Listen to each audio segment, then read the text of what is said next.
Good morning बच्चों। आज मैं फिर से आपके सामने घर से पढ़ो कार्यक्रम के तहत हमारी कक्षा 7 की पाठ्य पुस्तक इतिहास हमारे अतीत 2 खंडों में से खंड 1 में अध्याय 2 का अध्ययन करेंगे, जिसमें नए राजा और उनके राज्य। इस अध्याय के अंतर्गत बेटा आज हम अपने 7वीं शताब्दी से आरंभ करके राजाओं और उनके राज्य के बारे में पढ़ेंगे, जिससे हमें अपने इतिहास, अपनी हिस्ट्री के बारे में ज्ञान होगा। तो शुरू करते हैं बच्चों। 7वीं शताब्दी के बाद कई राजवंशों का उदय हुआ। मानचित्र 1 में उपमहाद्वीप के विभिन्न हिस्सों में 7वीं से 12वीं शताब्दी के और शासन करने वाले प्रमुख राजवंशों को दिखाया गया है। इसमें हम अध्ययन कर रहे हैं 7वीं से 12वीं शताब्दी तक के विभिन्न राजाओं और उनके राजवंशों को दिखाया गया है। तो आरंभ होता है नए राजवंशों का उदय। 7वीं सदी आते आते उपमहाद्वीप विभिन्न भागों में बड़े बड़े भूस्वामी और योद्धा जो है अस्तित्व में आ चुके थे।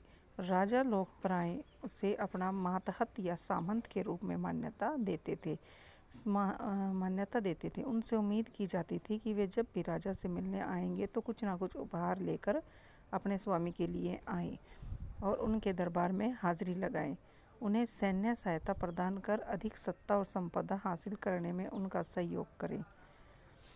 अपने आप को जब इन सामंतों को अधिक सत्ता और संपदा हासिल हो जाती थी तो वे स्वयं को महासामंत और महामंडलेश्वर के नाम से घोषित कर देते थे। कभी कभी वे अपने स्वामी के आधिपत्य और स्वतंत्रता को भी हो जाने का भी दावा करते थे।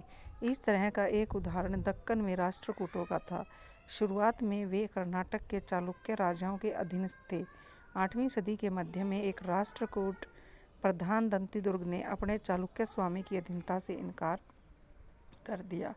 उसे हराया और इर्णगर्भ नामक एक अनुष्ठान किया। जब यह अनुष्ठान ब्राह्मणों की सहायता से ही संपन्न किया जाता था तो यह माना जाता था कि अगर कोई क्षत्रिय कुल में ना भी जन्म ले और यह अनुष्ठान करने के बाद उसे दोबारा से अक्षत्रियत्व प्राप्त कर लेगा। कुछ अन्य उदाहरणों में उद्यमी परिवारिक के पुरुषों ने अपनी राजशाही कायम करने के लिए सैन्य कौशल का इस्तेमाल किया। इस तौर पर कदम, मयूर शर्मण और गुर्जर प्रतिहार हरिश्चंद्र ब्राह्मण थे, जिन्होंने अपने परंपरागत पेशे को छोड़कर शस्त्र को अपना लिया था और क्रमशः कर्नाटक और राजस्थान में अपने राज्य को सफलतापूर्वक स्थापित भी किया। राज्यों में प्रशासन।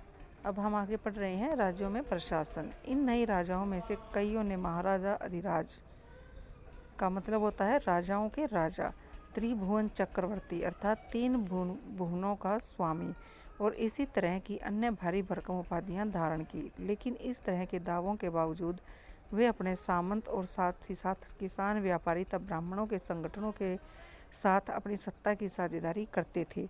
इन सभी राज्यों में उत्पादकों अर्थात किसानों, पशुपालकों, कारीगरों ने संसाधन इकट्ठे किए जाते थे। इनको अक्सर अपने उत्पादों का एक हिस्सा कर के रूप में त्यागने के लिए मनाया जाता था या नहीं उन्हें बाध्य किया जाता था।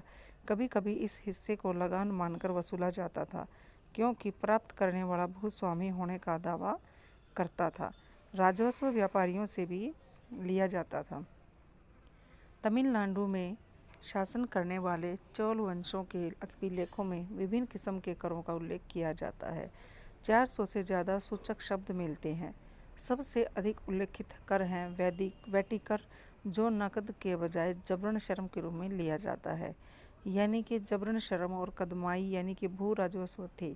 मकान पर छाजन डालने पर लगने वाला कर, खजूर या ताड़ के पेड़ पर सीढ़ी लगाने पर लगने वाला कर, पारिवारिक संपत्ति का उत्तराधिकार हासिल करने के लिए लगने वाला कर इत्यादि का भी उल्लेख मिलता है। क्या आपको पता है कि आज के समय में कोई इस प्रकार के कर वसूले जाते हैं? ये संसाधन राजा की व्यवस्था पर वित्तीय आधार बनते थे, साथ ही मंदिरों और दुर्गों के निर्माण में भी इस्तेमाल होते थे। संसाधन उन युद्ध को लड़ने में भी इस्तेमाल होते थे जिनसे लूट की शक्ल में धन मिलने की तथा जमीन और व्यापारिक मार्गों के प्रयोग की संभावनाएं बढ़ती थी। राजस्व वसूली के लिए पदाधिकारियों की नियुक्ति सामान्यतः प्रभावशाली परिवारों के बीच से ही की जाती थी, प्राय वंशानुगत होती थी। सेना में भी ऐसा ही होता था। कई बार राजा के निकट संबंधी ही इन ओहदों पर होते थे। प्रशस्तियाँ और भूमि अनुदान। प्रशस्तियों में ऐसे ब्यौरे होते थे जो शब्दांश सत्य भी नहीं होते थे, और लेकिन ये प्रस्तुतियाँ हमें बताते थे कि शासक खुद को कैसा दर्शाना चाहता था। मिसाल के लिए शूरवीर विजय योद्धा के रूप में विद्वानों द्वारा रची गई थी, जो अक्सर प्रशासन में मदद करते थे। नागभट्ट की उपलब्धियाँ, ये बच्चों आपके सामने एक प्रस्तुति के रूप में, उदाहरण के रूप में आपके सामने रखा गया है, जो कि नागभट्ट ने की उपलब्धियों के बारे में बताता है। कई शासकों ने प्रशस्तियों में अपनी उपलब्धताओं का बखान किया। आपने पिछले साल गुप्त शासक समुद्रगुप्त की प्रशस्ति के बारे में भी पढ़ा था। संस्कृत में लिखी गई ग्वालियर में पाई गई एक प्रस्तुति में प्रतिहार नरेश नागभट्ट के कामों का वर्णन इस प्रकार किया गया है। आंध्र, सेंधव, विदर्भ और कलिंग राजा उनके आगे तभी धराशायी हुए जब वे राजकुमार थे।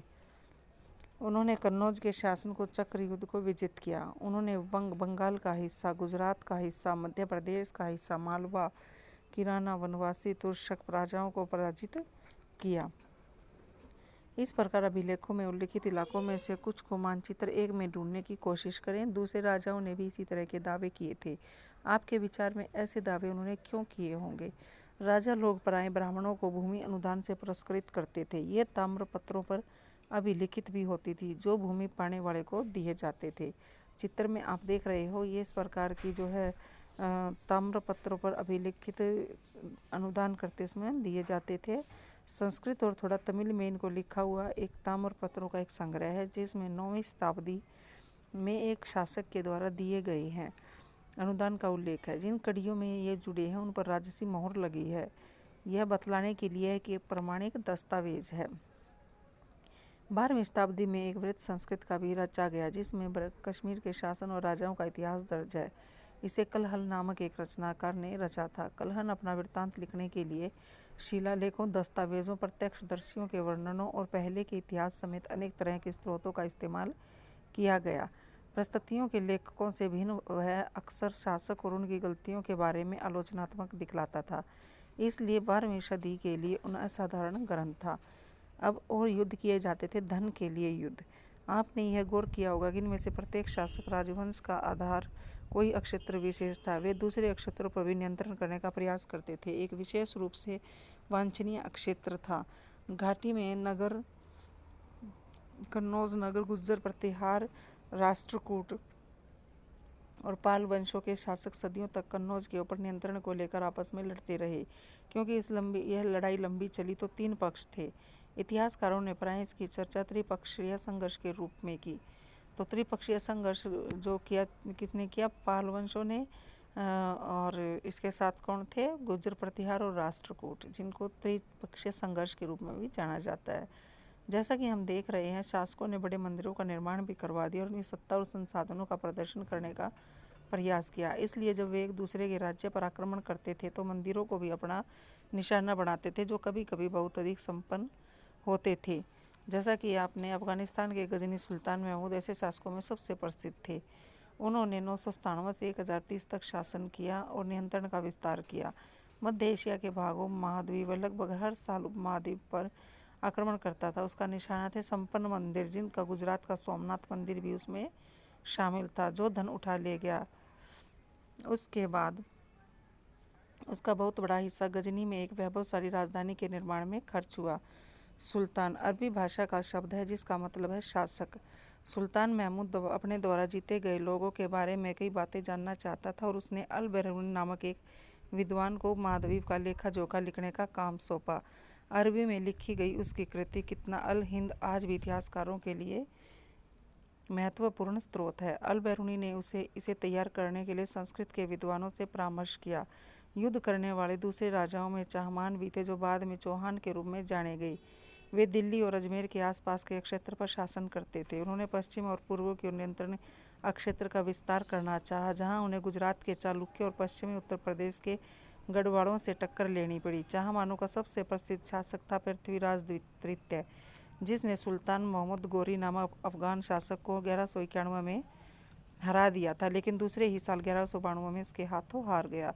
उरैयूर से तंजावुर तक चोल वंश सत्ता में कैसे आया? कावेरी डेल्टा में मुट्रियार नाम से प्रसिद्ध एक छोटे से मुखिया परिवार की सत्ता थी।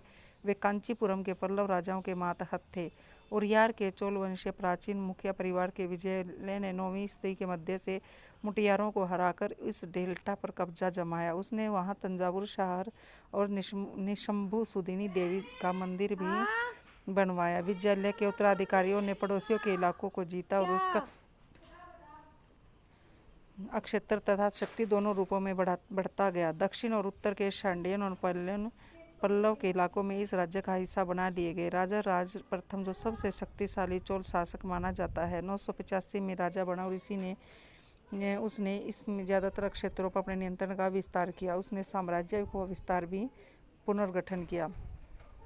आगे बच्चों, भव्य मंदिर और कांस्य मूर्ति कला। राजा राज और राजेंद्र प्रथम द्वारा बनाए गए तंजावुर और गंगई कोंडचुलपुरम के बड़े बड़े मंदिर स्थापत्य और मूर्ति कला की दृष्टि से एक चमत्कार थे।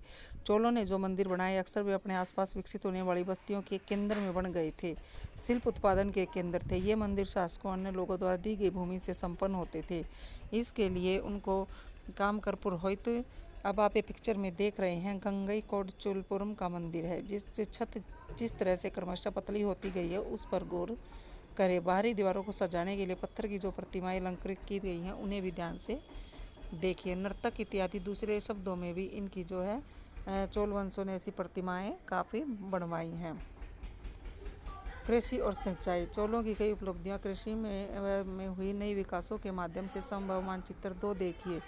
गौर कीजिए कि कावेरी नदी बंगाल की खाड़ी में मिलने से पहले कई छोटी छोटी शाखाओं में बंट जाती है। शाखाएं बार बार पानी उलीचती हैं, जिससे किनारों पर उपजाऊ मिट्टी जमा होती है।